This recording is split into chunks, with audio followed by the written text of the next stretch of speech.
सूचना के अधिकार कानून को लागू हुए 15 साल हो गए हैं और यह कानून लागू होने के बाद भ्रष्टाचार के खिलाफ विरुद्ध चल रही लड़ाइयों में तेजी आई है।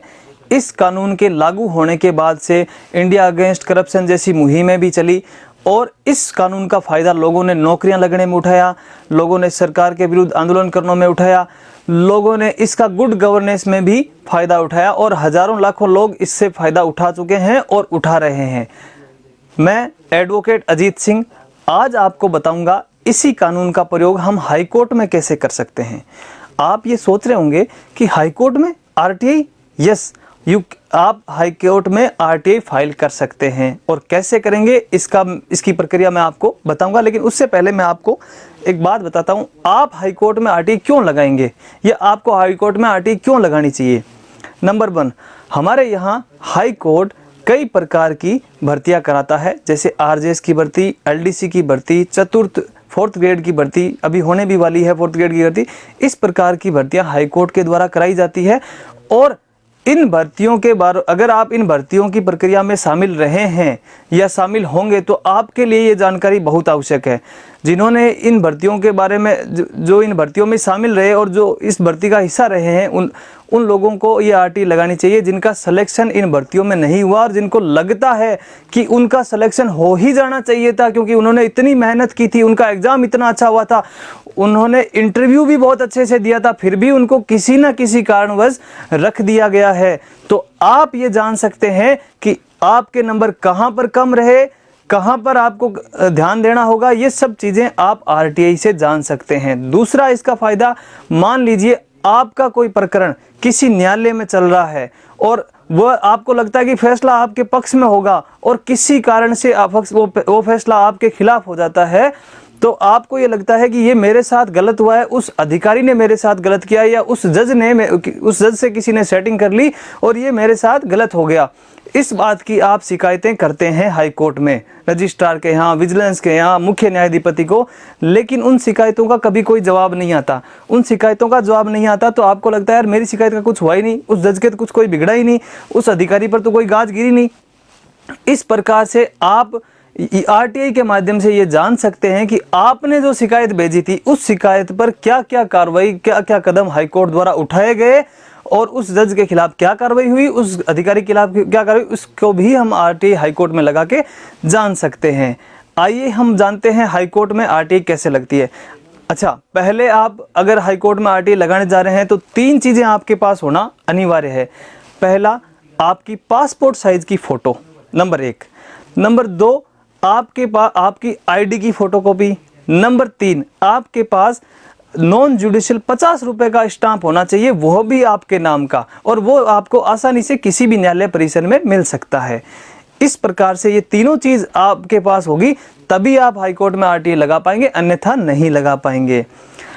हाई कोर्ट में आरटीआई लगाना इतना मुश्किल क्यों है, इसका भी मैं आपको कारण बताता हूँ।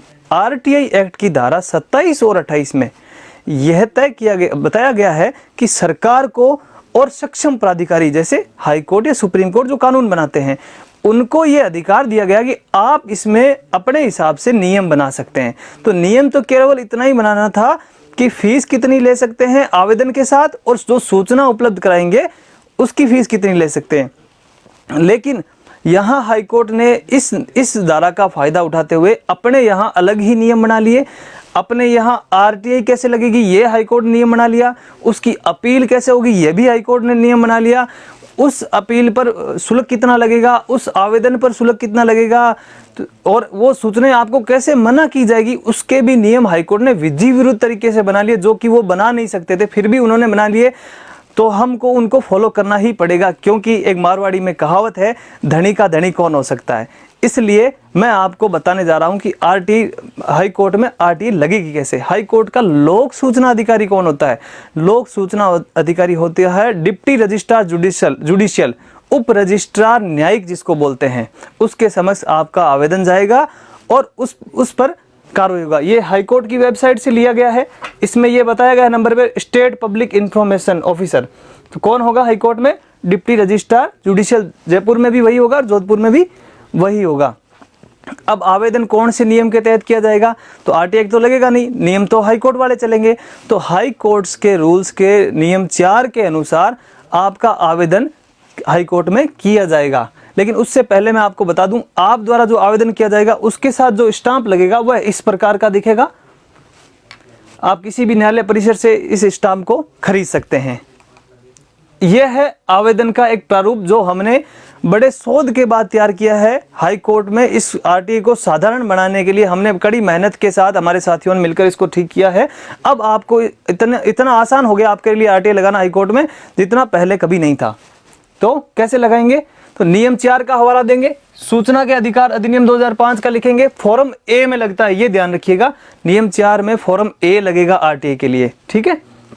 तो सर्वप्रथम हम लोक सूचना अधिकारी का नाम लिखेंगे। लोक सूचना अधिकारी है उप रजिस्ट्रार न्यायिक, ठीक है। और विषय में हम लिखेंगे सूचना के अधिकार अधिनियम के तहत सूचना उपलब्ध कराने बाबत। उसके बाद ये फॉर्म ए है जो एक प्रारूप है जिसमें आपका जनरल बायोडाटा भरा जाएगा, लेकिन जो सूचना आप मांगेंगे वो इसके साथ अटैच होगी, यानी इसके साथ संलग्न की जाएगी। तो हम फॉर्म ए में केवल जनरल बायोडाटा आपके चर्चा करेंगे जो आप भरेंगे। तो इसमें हम 5 बिंदुओं में भरेंगे इसको। नंबर 1, तो नंबर 1 में हम लिखेंगे आपका नाम, आपके पिता का नाम, आपकी उम्र, आपका व्यवसाय, ये नंबर 1 में आएगा।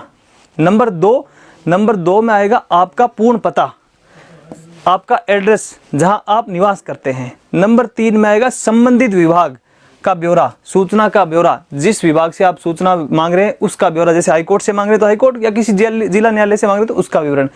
उसके बाद उसमें आपको ये लिखना होगा कि चाही गई सूचना का विस्तृत विवरण परिशिष्ट क में संलग्न है, परिशिष्ट क जो इस फॉर्म के साथ अटैच किया जाएगा।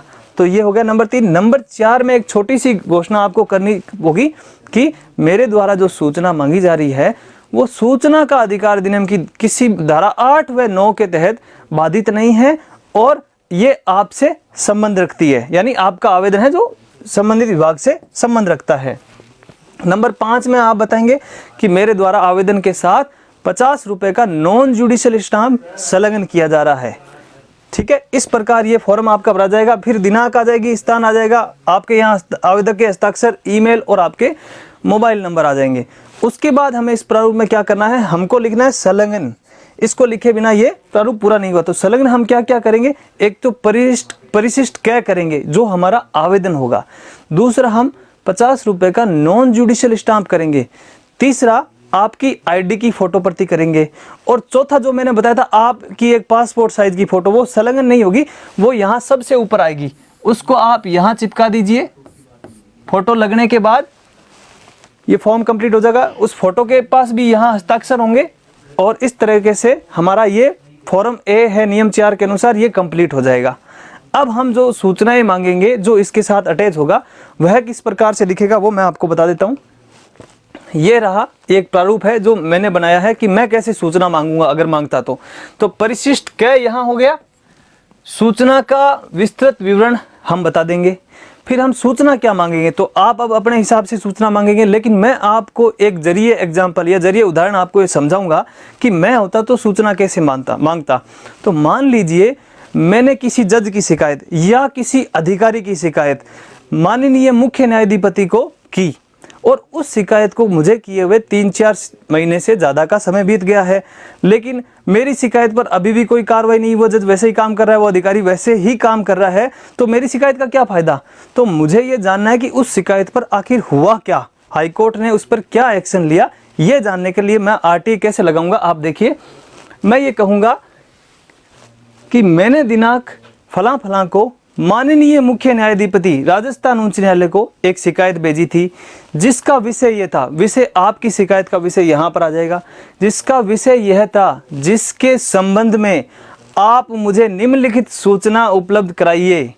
सूचना क्या होगी कि मैंने जो शिकायत आपको भेजी थी उस शिकायत की मूल प्रति मुझे दे दीजिए, कहीं फाड़ के तो नहीं फेंक दी। तो ये चेक करने के लिए मैंने जो शिकायत की थी उसकी मूल प्रति मुझे दे दीजिए। नंबर 2, मैंने जो शिकायत आपको भेजी थी डाक के द्वारा, उस शिकायत को आपके विभाग द्वारा जिस डाक जावक रजिस्टर के पृष्ठ पर इंदराज किया गया उस पृष्ठ की प्रति दे दो मेरे को, तब मुझे ये पता चल जाएगा कि विभाग में डाक जावक और रजिस्टर नंबर मुझे मिल जाएगा। ठीक है। तीसरा, मैं ये मांगूंगा कि मैंने जो शिकायत आपके समस्त की थी उस शिकायत पर आप द्वारा चलाई गई समस्त नोट शीटों की प्रतियां दीजिए। नोट शीटें क्या होती है? नोट शीट वही होती है जो शिकायत आपने की और वो शिकायत जिन जिन अधिकारियों के पास होके गुजरी और उन अधिकारियों द्वारा उस पर जो जो एक्शन लिया गया उसके संबंध में जो नोट शीट चली उसकी प्रति। ठीक है, 3 हो गया। नंबर 4 में हम बात करते हैं जो मैंने शिकायत की थी उस शिकायत का संधारण कहीं तो हाईकोर्ट में किया होगा, उसका कोई तो फाइल कवर बनाया होगा, तो मुझे उस फाइल कवर की प्रति दे दीजिए। तो मुझे ये ध्यान लग जाएगा कि मेरे शिकायत के संबंध में हाईकोर्ट द्वारा कौन सा फाइल कवर बनाया गया। ठीक है। नंबर 5, मैंने जो शिकायत आपको, ये सबसे महत्वपूर्ण है। ठीक है, मैंने जो शिकायत भेजी थी उसकी शिकायत के संबंध में हाई कोर्ट में संधारित समस्त पत्रावली दीजिए। तो देने से इससे हमारी समस्त पत्रावली हमको मिल जाएगी। लेकिन इससे भी महत्वपूर्ण है नंबर 6। इसमें क्या मांगेंगे हम कि मैंने जो शिकायत की थी उसके संबंध में संधारित समस्त पत्रावली में शामिल समस्त दस्तावेजों की कुल संख्या बताइए। सारी संख्या हमको मिलने से हमको ये अंदाजा हो जाएगा जो सूचना हमको मिलेगी और जो शिकायत की कुल संख्या हमको पता चलेगी उससे हम ये अंदाजा लगा लेंगे कि जो शिकायत और संख्या बराबर हैं। नहीं तो पता चल जाए कोई प्रश्न छुपा लिया या कहीं फाड़ के फेंक दिया। ये उसके बाद हम नोट के बारे में बात करेंगे। नोट में आपको ये लिखना है कि यदि मेरे द्वारा मांगी जा रही सूचनाएं का संबंध आपसे नहीं है तो आप सूचना का अधिकार अधिनियम की धारा 6(3) का प्रयोग करते हुए इसको संबंधित अधिकारी को 5 दिन के भीतर ट्रांसफर करें। 6(3) में 5 दिन के भीतर करना होता है, अन्यथा वही लोग सूचना अधिकारी बाध्य हो जाएगा जिससे आपने सूचना मांगी थी सूचना उपलब्ध कराने के लिए। चाहे वो सूचना कहीं भी पड़ी हो उसको वहां से मंगाकर आपको देनी पड़ेगी। फिर आपको इस प्रारूप की सबसे जो महत्वपूर्ण चीज है वो करनी पड़ेगी। इसके बिना आपका आवेदन पूर्ण नहीं माना जाएगा, जो कि है घोषणा। वैसे तो आरटी एप्लीकेशन में किसी प्रकार की कोई घोषणा नहीं करनी होती, लेकिन इन्होंने अपने नियमों में लिख दिया कि नियम 10 में ये लिख दिया कि हमारे यहाँ लगने वाले आवेदन पर घोषणा करनी जरूरी है। घोषणा क्या होगी? मेरे द्वारा जो सूचनाएं मांगी जा रही है, मैं समस्त सूचना जो मेरे प्राप्त करने का जो मेरा उद्देश्य वह वैध है। मेरे द्वारा मांगी जा रही सूचनाएं अधिनियमानुसार एवं हाईकोर्ट के नियमानुसार है।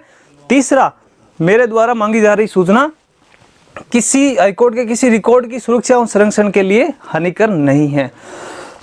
इस प्रकार आप आरटीए हाईकोर्ट में लगा सकते हैं। फिर आप दिनांक बता देंगे, आवेदनकर्ता का नाम आ जाएगा, आपके हस्ताक्षर यहाँ पर हो जाएंगे। इस प्रकार आरटीआई ये पूर्ण हुई।